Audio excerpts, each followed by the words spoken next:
जय श्री राम। देखिए, भारत से लोग दुबई क्यों भाग रहे हैं या भारत छोड़ करके दुबई क्यों जा रहे हैं, लोग आज की वीडियो में इस बारे में समझेंगे और कैसे उनको दुबई जाने से रोका जा सकता है, इस बारे में भी हम आज की वीडियो में बात करेंगे। सबसे पहले अगर बात करें कि दुबई क्या है, तो दुबई जो है वो 7 राज्यों का एक समूह है, राज्य। जैसे हमारे इंडिया क्या है, 28 राज्यों से मिलकर बना है, उत्तर प्रदेश, उत्तराखंड, झारखंड, इस तरीके से। उसी तरीके से दुबई क्या है, 7 राज्यों से मिलकर बना है। उन राज्यों को बोलते हैं अमीरात। क्या बोलते हैं? अमीरात बोलते हैं। ठीक है, जिसमें से ये 7 राज्य मिलकर के क्या बनाते हैं? दुबई, यूएई बनाते हैं। क्या बनाते हैं? यूएई। यूएई की फुल फॉर्म होगी United Arab Emirates. United Arab Emirates. तो इसमें से एक राज्य क्या है? दुबई है, जो कि बहुत ही ज्यादा प्यारा है। देखोगे तो कितना डेवलप है, वहां पर बड़ी बड़ी बिल्डिंगें होती है, बड़ी बड़ी रोड होती है, जिसको देख करके लोग बाग सोचते हैं कि क्या करें, यहाँ पर ही जा करके बच जाए और अपनी जिंदगी बहुत अच्छी खासी काट ले। अब यहाँ पर केवल रोड और ये चीज नहीं है, इसके अलावा और भी बहुत सारी चीजें हैं जो दुबई में बहुत ज्यादा अच्छी है। जैसे कि वहां के हॉस्पिटल, अगर हमारे यहाँ के सरकारी हॉस्पिटल की बात करें तो 2-4 ही सरकारी हॉस्पिटल भारत में बहुत ज्यादा अच्छे हैं। पर वहाँ के जो हॉस्पिटल है, वहाँ के हॉस्पिटल ए क्लास है, 1 क्लास है, बिल्कुल एक नंबर के हॉस्पिटल है। अगर यहाँ पर आप भर्ती करवाओगे तो ये हॉस्पिटल प्राइवेट हॉस्पिटल को भी फेल करते हैं। भारत में भी ऐसे हॉस्पिटल सरकार बना सकती है, पर बनाती नहीं, क्योंकि यहाँ पर बहुत ज्यादा करप्शन है। अब यहाँ की बात करें, रोड की बात करें, तो यहाँ पर देखो दुबई की ये रोड, कितने प्यारे प्यारे रोड है, इतने सारे रोड एक साथ होते हैं।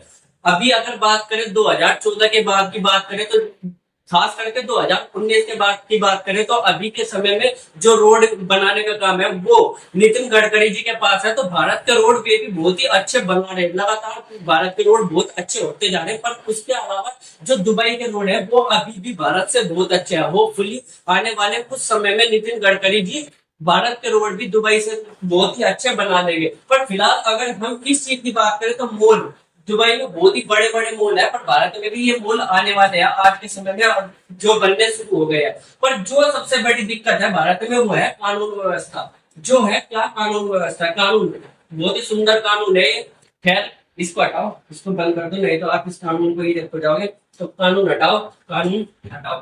ठीक है, तो वहां का जो कानून है वो बहुत ही ज्यादा स्ट्रिक्ट है, बहुत ही ज्यादा खतरनाक है। यहाँ सबसे बड़ी बात यह है कि अगर आप 1 करोड़ रुपए कमा लो भारत के अंदर, तो आप सेफ बिल्कुल भी नहीं हो। अगर आपके पास 1 करोड़ रुपए आ गए और आपके आस पड़ोस में पता लग गया कि आप 1 करोड़ रुपए के मालिक हो चुके हो, तो आप बिल्कुल भी सेफ नहीं हो भारत में। जबकि अगर आप अब किसमें सऊदी अरब में 1 करोड़ क्या 10 करोड़, 50 करोड़, 100 करोड़ रुपए भी कमा दो, तो भी आपका कोई बात नहीं बाका कर सकता सऊदी अरब के अंदर। अगर आपने भारत में 1 करोड़ रुपए कमा लिए, तो आप उस 1 करोड़ को कहीं भी नहीं रख सकते। पहला, अगर आप घर में रखोगे तो घर में डक्कर डलवा देंगे। आप घर में रख करके 1 करोड़ रुपए जा ही नहीं सकते। अगर जाओगे तो जाहिर सी बात है आपका घर उसी समय पर लूटा हुआ पाएगा। इसके अलावा अगर आप घर में 1 करोड़ रुपए रख दीजिए, तो सबसे बड़ी बात यह है कि पहले तो टैक्स, इनकम टैक्स का छापा लगेगा। अगर उसके बाद भी आप बच गए तो चोर डाकू आकर लूटते हैं। अगर यहाँ पर भी बच गए, साथ में पैसा लूटने का खतरा तो रहता है, इसके अलावा ये भी खतरा रहता है कहीं आपकी जान न चली जाए। इसीलिए क्या करते हैं ज्यादातर लोग, क्या करेंगे, अपना पैसा कहाँ रखेंगे? बैंक में रखेंगे। अब बैंक भी भारत के सेफ नहीं है। बैंक कैसे सेफ नहीं है? अगर किसी को पता लग गया आपके बैंक में 1 करोड़ रुपए है, तो वो क्या करेगा, आपका किसी तरीके से बैंक अकाउंट नंबर निकलवाएगा, कुछ भी करके, या आपका कोई बार कोड लेगा। अब बार कोड पे क्या करेगा, केवल 200 रुपए जा करके आपके खाते में डलवाएगा और फिर क्या कह देगा, ये 200 रुपए स्कैम के थे, तो आपका अकाउंट क्या करवा देगा, फ्रीज करवा देगा। अब आप दम लगाते लगाते मर जाओगे, पर भारत सरकार आपका अकाउंट बिल्कुल नहीं खोल देगी। और अब तक का ऐसा बहुत ज्यादा हो चुका है। कई कई लोगों के कई कई करोड़ रुपए का अकाउंट जो है फ्रीज पड़े हुए हैं भारत के अंदर, और भारत सरकार इसके बारे में कुछ नहीं कर रही। क्यों नहीं कर रही पता नहीं। इतनी ज्यादा छूट जो है यहाँ की पुलिस को दे रखी, वो किसी भी बिना किसी वो बिना किसी एविडेंस के क्या कर देते हैं, सीधा अकाउंट फ्रीज कर देते हैं लोगों का। और लोग क्या करें, लोग अपनी ऐसी तैसी करवाए, कहीं जाकर धक्के खाए, उन्हें कोई फर्क नहीं पड़ता। उसके बाद ना फोन उठाएंगे ना ईमेल उठाएंगे। बैंक वाले भी इतने घटिया, ना तो बेजवाब देंगे कि क्यों हुआ, क्या हुआ, कैसे हुआ, भाई इसको ठीक कैसे करा जाए, कुछ नहीं भारत में। जबकि आप हमें यहाँ पर सऊदी अरब में 100 करोड़ कमाओ, 50 करोड़ कमाओ, कितने भी कमाओ, आपका एक एक रुपया क्या है, सेफ है। भारत में यही दिक्कत है। अब भारत के अलावा इसके अलावा क्या है, जो जो यहाँ पर दुबई में लोग जाते हैं, उसके पीछे का कारण सबसे बड़ा कारण है, सबसे पहले दुबई में लोग जाते हैं काम करने के लिए, क्या करेंगे, जाकर के काम करेंगे। और यहाँ पर देखोगे तो बड़ी बड़ी बिल्डिंग है, तो यहाँ पर क्या है, कंस्ट्रक्शन का काम चलते ही रहता है, लगातार बड़ी बड़ी बिल्डिंगें बनती रहती है। तो जाकर के मजदूर, भारत से मजदूर क्या करेंगे, अब यहाँ पर दुबई में जाकर के देखेंगे, उससे उनको बहुत अच्छी खासी क्या मिलती है, सैलरी मिलती है, अच्छी खासी तनख्वाह मिलती है। तनख्वाह मिल तो गई, उसके अलावा ये तनख्वाह क्या होती है, टैक्स फ्री की होती है। अगर आप भारत में 12 लाख 20 लाख रुपए कमाओगे तो लगभग 30% आपका टैक्स में चले जाएगा, 3-4 लाख रुपए टैक्स में गए। अगर आपने भारत में 20 लाख रुपए कमाए, ठीक है, 3-4 लाख रुपए आपके टैक्स के नाम पे गवर्नमेंट उड़ा देगी, और उसके बदले में क्या देगी आपको, कुछ भी नहीं देगी, कुछ भी नहीं। उसके अलावा आपको रोड, अगर रोड पे चल रहे हो तो रोड पे टैक्स लगेगा, हॉस्पिटल में जा रहे हो तो वहां आपको खर्चा करने पड़ेगा। जो भारत के प्राइवेट सरकारी स्कूल है उनकी तो इतनी हालत खस्ता है, उनमें तो कोई अपने बच्चों को भेजना तक पसंद नहीं करता। तो क्या देती है भारत की सरकार, आदमी को कुछ नहीं देती, केवल क्या देगी, आप हिंदू हो मुसलमान हो, आओ और लड़ो और हमें वोट दो। ये काम है भारत की सरकार का। और ये सरकार केवल एक बीजेपी वाली बात नहीं है कि आप कह रहे हो बीजेपी ये कर रही है, ये काम जब से भारत देश आजाद हुआ तब से होता हुआ आ रहा है। कांग्रेस भी यही करती है, समाजवादी पार्टी भी यही करती है, बहुजन पार्टी भी यही करती है कि अपने लोगों को क्या करेंगे, अपने लोगों को नौकरियां देगी, बाकी लोग भाड़ में जाए। इसी वजह से क्या करना पड़ता है, लोगों को भी अपनी पार्टी को ही ना चाहते हुए भी वोट देना पड़ता है। आधे से ज्यादा लोग तो हिंदू जो है वो बीजेपी को केवल इसलिए वोट देते हैं क्योंकि उनके पास कोई ऑप्शन ही नहीं है। क्योंकि हिंदू की बात सुनेगी तो कौन सुनेगी, बीजेपी पार्टी सुनेगी। अगर कांग्रेस आ गई तो वो हिंदुओं को ऐसे नकार देगी कि क्या है, तू जा यहाँ से, तू हमारा आदमी नहीं, वो फिर मुसलमानों की बात सुनेगी। इसीलिए अपनी बात सुनवाने के लिए लोगों को यहाँ पर धर्म के नाम पर वोट करना पड़ता है, क्योंकि ऐसी ही भारत की राजनीति है। नहीं तो भारत में ऐसा करना चाहिए कि धर्म के नाम पर कोई भी वोट मांगता हुआ, धर्म का नाम भी ले दिया, हिंदू मुस्लिम का नाम भी ले दिया, तो उसका इलेक्शन बिल्कुल खारिज कर दिया जाए और आजीवन उस पर प्रतिबंध लगा दिया जाए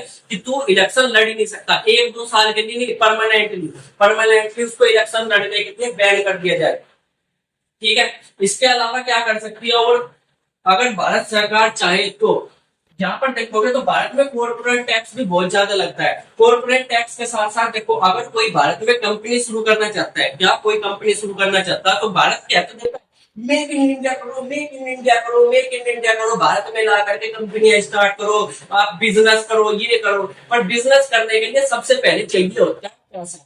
पैसा कैसा, ऐसा पैसा नहीं कि आप लोन दे करके पैसा कमा रहे हो और लोन लेके आपने बिजनेस स्टार्ट कर दिया, तो वो है सबसे बड़ी मूर्खता।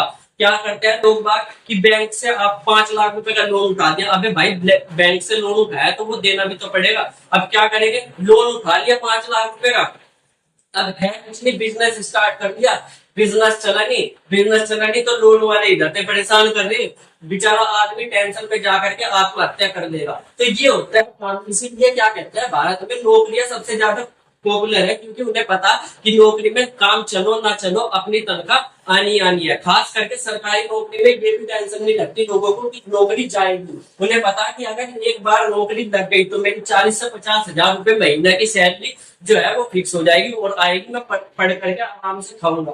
तो तभी बार जो अमेरिका में देखोगे, अमेरिका में बिजनेसमैन इतने क्यों बनते हैं, क्योंकि उनके पास खाने को पैसा है, उनके पास पैसा है, उनको पैसा दिया हुआ है।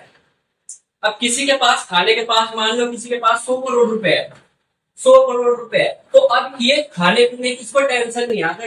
एक साल में क्या 10 लाख रुपए का खा लेगा, जाते जाते शौक करके एक साल में 10 लाख का खा लेगा। इतना तो अगर ये बैंक में 100 करोड़ रुपए जमा करे तो इसका ब्याज मिल जाएगा। और इसको पता है कि मेरे पास 100 करोड़ है तो मैं यहाँ से 20 करोड़ का, 30 करोड़ रुपए का रिस्क ले सकता हूँ इसमें, बिजनेस में। पर जिस आदमी के पास पैसा ही नहीं है वो कहाँ से रिस्क लेगा। अब लोन उठा करके अगर आप बिजनेस कर रहे हो तो आपसे बड़ा मुफ्त इस धरती पे कोई नहीं है, क्योंकि लोन उठा करके आपको केवल टेंशन होगी, और टेंशन जब दिखेगा कि भाई महीने उस लोन की किस्त भी देंगे तो फिर यहाँ पर आपको टेंशन होगी। और यहाँ पे ना तो बिजनेस में मन लगेगा और ना ही किसी चीज में। बिजनेस होता है केवल अपने पैसों से, और अपना पैसा क्या, इसीलिए लोग बात कहते हैं पहले बाबू एक सरकारी नौकरी ले लो, जब आपके पास पैसा आएगा तो आप क्या करोगे, बिजनेस करोगे। ठीक है, अब बिजनेस जो है, कॉर्पोरेट टैक्स जो बिजनेस वाली चीज है, यहाँ पर क्या करती है कंपनियां, क्या करेगी, अगर भारत सरकार चाहती है मेड इन इंडिया सच में हो तो कॉर्पोरेट टैक्स लगता है 1 जोर की लगता है बिजनेस पे। अगर यूएई की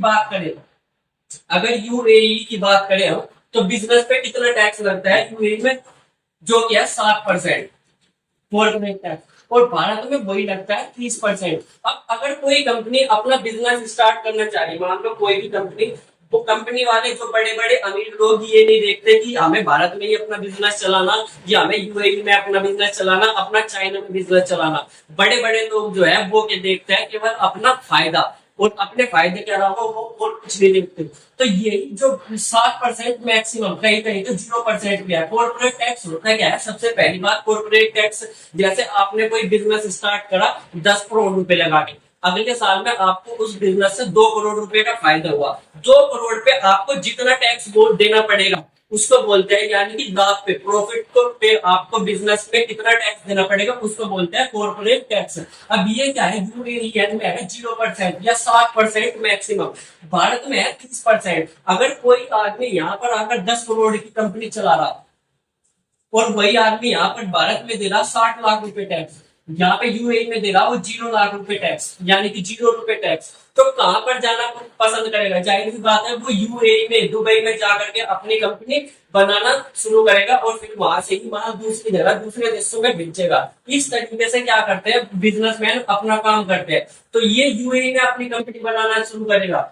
अगर भारत सरकार चाहती है कि सच में मेड इन इंडिया हो, मेक इन इंडिया हो, तो सबसे पहले इस जो कॉर्पोरेट टैक्स को है उसको कम करने पड़ेगा। हमें सबसे बड़ी दिक्कत यह है कि भारत में लोगों के पास रोजगार नहीं है और फिर भी भारत सरकार क्या है इस टैक्स को 30% रखी है, जबकि चाइना में भी ये टैक्स 20 से 25% के आसपास है।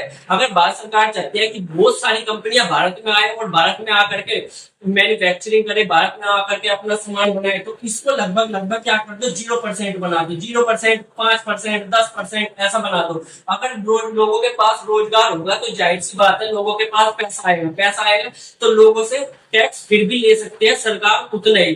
तो यहाँ पर क्या कर सकते हैं, अब इसके अलावा टैक्स भी अगर कोई कंपनी दे दे, टैक्स भी मान लो चलो ठीक है, अपना देश है, अपना बहुत प्यारा देश है, हम टैक्स भरने को 30% टैक्स भी देने को तैयार है। तो यहाँ पर क्या होता है, गुंडे, अब इनको हफ्ता दो, इनको हफ्ता दो, और ये गुंडे कोई नहीं होते, ये पार्टी को क्या करते हैं, पार्टी को फंड देते हैं, इसलिए क्या करते हैं गुंडे, पार्टी ही, भारत में पार्टी ही क्या करती रहती है, गुंडों को पाल करके रखी है। अब ये गुंडे जाएंगे इस जो कंपनी है इसके मालिक को धमकाएंगे कि देख भैया तुम मुझे 1 करोड़ रुपए दे दे, ना तो तेरी कंपनी उजाड़ दूंगा मैं। अब ये काम हो रहा है भारत में, और ये भारत में सरेआम होता है और ये बात सबको पता है। इसीलिए क्या करते हैं जो कंपनी के ओनर है वो चाहते हैं कि भारत में ना आकर के कहां पर कंपनी लेके जाई जाए, यूएई जैसे देशों में लेकर के जाई जाए। अब अगर सरकार चाहती है कि सच में कंपनी आए भारत में, तो इन गुंडों पर क्या करनी पड़ेगी, लगाम लगानी पड़ेगी, और साथ में कॉर्पोरेट टैक्स को कम करना पड़ेगा, और इसी के साथ बहुत अच्छे रोड देने पड़ेंगे, इसी के साथ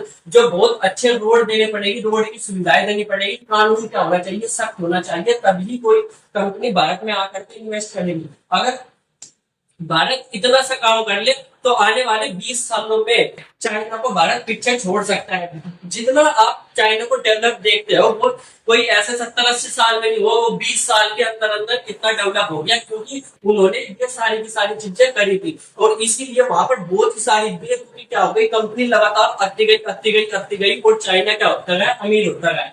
इसके अलावा जो ये बाद में अगर पुलिस प्रशासन बहुत अच्छा हो जाए, रोड अच्छा हो जाए, तो मेक इन इंडिया क्या हो जाएगा, सफल हो जाएगा। अब जो यूएई कर रहा है, यूएई क्या कर रहा है, यूएई अलग दिमाग लगा रहा है, वो चाह रहा है कि भारत के या अन्य सभी देशों के क्या बहुत ज्यादा टैलेंटेड लोग, अमीर अमीर लोग क्या हो जाए, वो यूएई में आकर बच जाए। उसको पता है कि हमारी कानून व्यवस्था बहुत अच्छी है, हमारे रोड बहुत अच्छे हैं, तो ज्यादातर लोग आकर के सोचते हैं कि हम कहाँ पर यूएई में जाकर के बसे। इसीलिए उसने एक वीजा निकाला, उसका नाम दिया गोल्डन वीजा। उसने कहा कि 23 लाख रुपए आप दो और आकर के यूएई में आप बच जाओ। अब इससे क्या फायदा होगा, अगर यूएई में आकर के लोग बसेंगे तो जाहिर सी बात है जितना पैसा उन्होंने बाहर देशों से कमाया, 100-150 करोड़ रुपए, 2 करोड़ रुपए, 4 करोड़ रुपए आकर के कमाया, तो 23 लाख तो मिलेंगे, साथ में वो पैसा भी क्या आएगा, यूएई के अंदर ही आएगा। तो इस तरीके की स्कीम क्या करनी चाहिए, भारत को भी लागू करनी चाहिए अमीर लोगों को भारत में बुलाने के लिए। पर भारत ये स्कीम तभी लागू कर सकता है जब भारत के रोड अच्छे होंगे, भारत की पुलिस अच्छी होगी, भारत के हॉस्पिटल अच्छे होंगे, भारत के स्कूल अच्छे होंगे। यहाँ पर देखोगे तो यहाँ तो स्कूल बंद कर दिए, जो स्कूलों को बंद कर रही है सरकार खुद से।